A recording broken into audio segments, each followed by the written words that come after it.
All right, Omi homies, it's time to talk.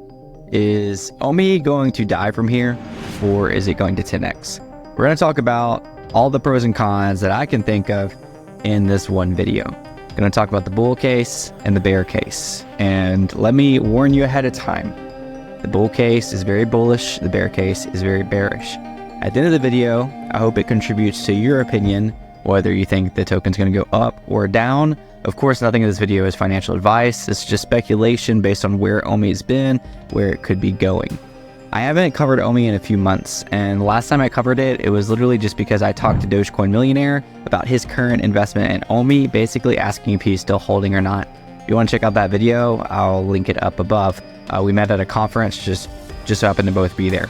But beside the point, leading up to the Bitcoin halving mid this year, other tokens have been absolutely running. These meme coins, random tokens, all kinds of stuff. Some hype and speculation, some delivered products, just kind of all over the place.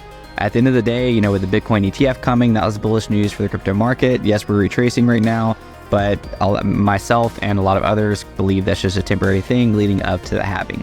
With the halving, there's going to be a lot of momentum, hype, speculation around other cryptocurrencies because at the end of the day, people are going to want to make money. They're going to put money in things that might not just be Bitcoin, hoping for those massive 10, 100x gains. So, where are we at with Omi? Why have I not really been talking about it? Am I still excited about it? Am I still holding it? We're going to try to hit all those avenues in this video. With all that being said, let's dive in. So just 2 weeks ago, one of the biggest VV YouTubers released a video saying, is VV and Omi a scam? Exposing VV lies. Of course, that's OG Vault. I personally thought it was a very good video. I'd recommend going to check it out. There was a couple things on Omi that was not included in that video that I'm going to include in this video. That being said, there's only so much information you can get out of one video. I don't blame him for any reason for either forgetting or not including that. There's just a reason that I am doing this right now. And again, this isn't just a bearish video.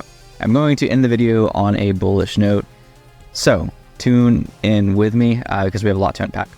First and foremost, there's an ongoing lawsuit. I'm not even going to talk about exactly the parameters of this lawsuit. Just know that people involved could hold a lot of Omi. So this means not only current team members, but previous team members could possibly dump their tokens on new buyers, and they have a lot of those. We're actually going to look at the Omi contract in just a few minutes. But before doing that, this is one of my fears. Another fear is the misuse of the alleged misuse. I say alleged because we can see it all on chain, but I'm putting this content out there, so we'll just use words like alleged. So team members, including David Yu, transferred business development funds to personal wallets. Therefore, although it may appear that the funds have not been utilized from the business development wallet for some time now, they certainly are. So what does this mean? I'm not going to pull it up, but if you go to, because I have so many videos on it, if you go to the Omi white paper, there's basically this token allocation. And infamous, oh, well, this many tokens were locked up to never be used. Yay, that's a bullish case, right? Well, the problem was the tokens that got locked up to never be used, they decided to change the structure of how all the tokens are. So instead of these tokens just forever being taken out of circulation, to my understanding, that was part of their business development fund. So instead of taking the hit towards the fund, they took other allocations that were supposed to be for other reasons and put it towards the business development fund, and then also have extracted, apparently, allegedly extracted funds out of that to personal wallets. These personal wallets, and I'm not going to name names, could have potentially sold pretty significant amounts of Omi. Here lies the argument, well, it's their company or they're on the team, so they deserve to sell. I mean, I don't know. It's kind of hard to say, but before the product is delivered, you're kind of rewarding yourself off of selling hundreds and hundreds of thousands of dollars. It's just kind of a weird thing before there's even a working product that you're proud of, and then you're selling equity in the company. People, comparing that to Tesla selling their own shares, to me, is just kind of ridiculous. I mean, Tesla has a track record of being successful, delivering on the products, and then after the stock price goes up, of course, they're allowed to sell their shares. I mean, so the legality is there. Like, sure, they can sell that, but before there's even a product and all the tokens trying to take off and get some air. Plus, if you match up like the job descriptions on what they should be paid versus what was sold on some of the things, it just doesn't match up. Again, I'm not going to make accusations, but if I'm managing a Discord and then I sell $1 million worth of tokens and then say, well, I deserve that because that's my allocation, it's just kind of like, it's legal, sure, but should it be justified? I don't know. So one of my biggest bear cases for Omi currently is the fact that allegedly the team is selling. And sure, they're probably selling just to pay themselves or whatever, but for me, that doesn't sit right. I mean, it might sit right for other people. If you're one of those people that's just like they deserve to pay themselves, that's great. For me, that's one of the reasons why I'm not heavily stacking. I'm very diversified. My crypto portfolio, instead of just going all in on Omi, because I just don't want to keep buying a token where the team members are selling that said token, allegedly. If you want to do more research on this, I can leave a thread below that gives the details of the transactions and points to the wallets and how we know the people. I don't want to throw public shade at anybody directly. I actually liked some of these people. I still do. It just, if anything, it just kind of like hurt. It was more than just I'm mad because they're making the price go down or whatever. It was like it hurt that it looked like they were trying to build this product while shorting the product essentially.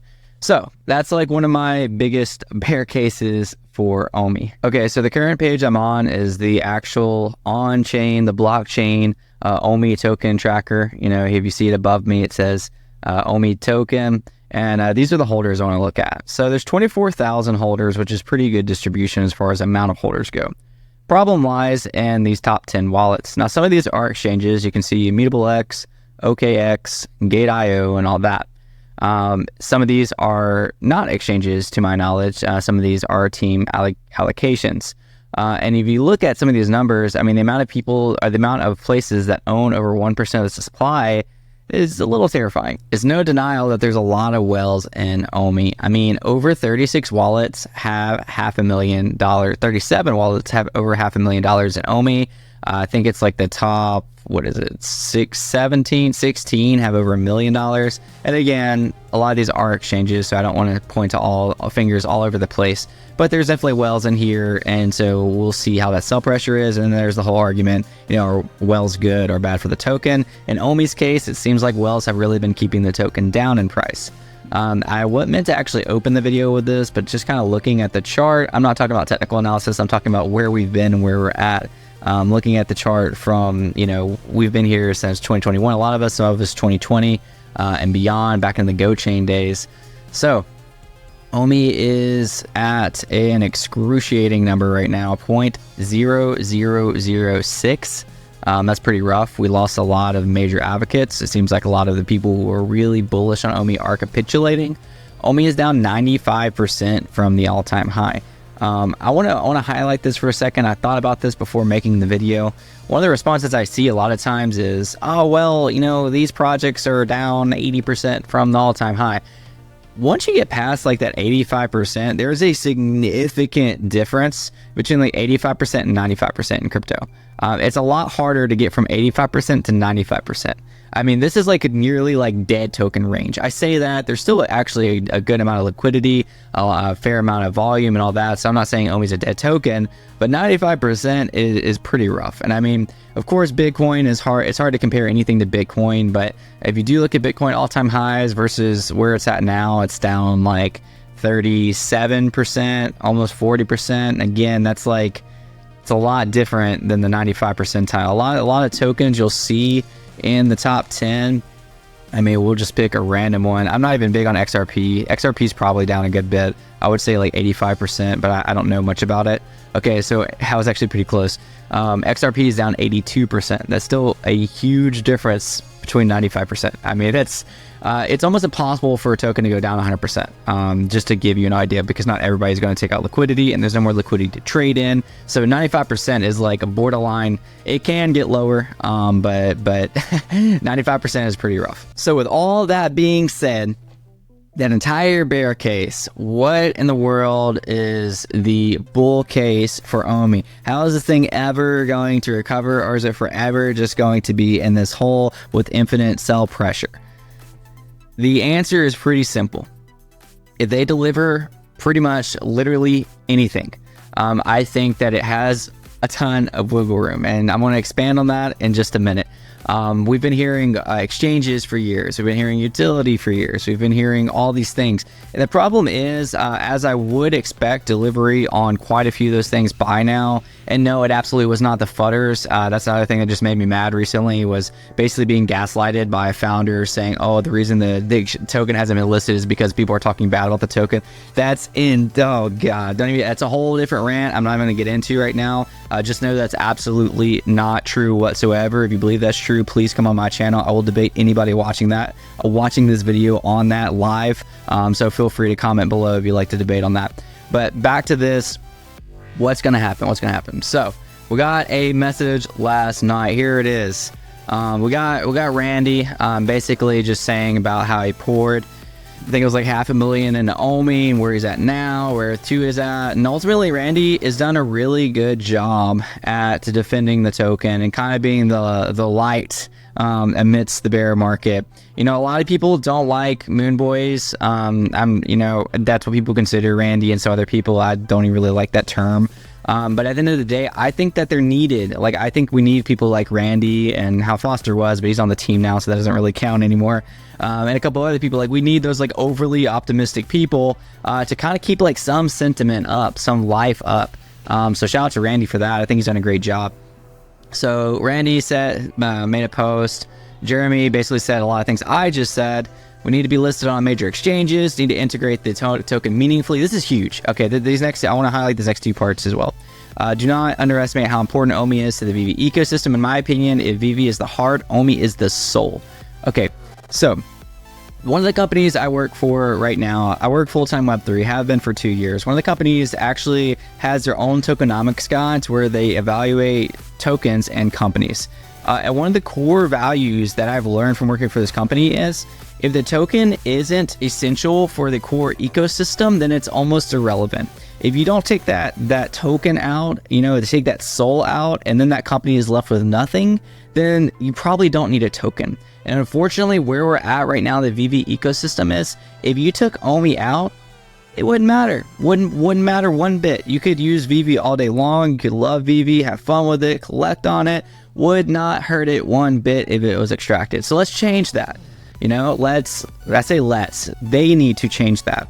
It needs to become integrated in a meaningful way, like Jeremy Padua is saying right here, and become the soul.